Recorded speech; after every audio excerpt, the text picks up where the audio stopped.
utorione vangu ndosaka ndichitaura kuti hazvibetseri kuti ndiswere ndiri panapa. Swera uri pano, swera nyaya dzacho hauna. Iko kutonyarara iko kutori ungogara po wakangonyarara kwedu. Unozongondinyanirawo mafirimu shamwari. Zvakanaka wani. Unoziva kuti chii? Vakadzi vane nhema shamwari. Ina ndifunga kuti vakadzi denga vanoruona. Vaita sei? Aiwa, vakadzi kunyeba. Aiwa. Chakaita sei? Iwo wakatondinyeberera kuti unambobvira warara nemunhu ubva kwatakasangana. Kuti vachikandereva zvewikiro ratakasangana naye. Taura chokwadi ndei. Wikiro handina. God is my witness. Hapana wikiro yaro. Nyarara, hapana zvautaura. Utori wikiro ndozvandaibvunzire rero. Unotaura kuti kuda zvekumarambo ka? Hakuda kana zvozikanwa. Kana. Ndi zvako izvo shamwari zvakaitika wodiwo ndirasha. Ndichaita sei papa?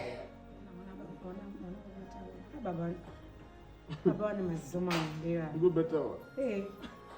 Ziso rangu. Maitawa. Maitawa vachijobhurugwa. Unoziva zvimwe zvacho ka? Hazvizonakidzi kuti unombochita bhurugwa wada. Maitawa kuwacha. Unoona bhurugwa rababatawa rawangu rakapfeka trouser reblue rero. Mira, randakavapa riya. Handisiro bhurugwa ratachitaura. Titaura zvebhurugwa ramaitawa.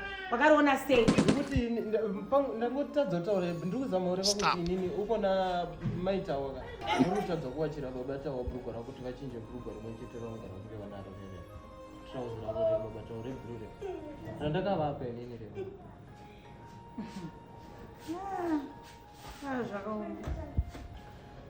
Hapana, kungochengera chete. Ndoziva. Chii chandinochengera pamunhu asingandichengeti? Saka ndechitozamawo. Unoona chii vakadzi dambudziko renyu amuappreciate pari kuiswa effort neumwe munhu. Ndechitozamawo iko bye. Sadaro.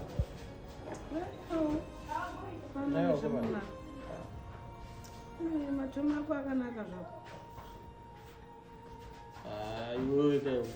Iwewe kaiwe. Iwe, EJ4 iyi. Ndozvakaita matumizo. Uri bharani.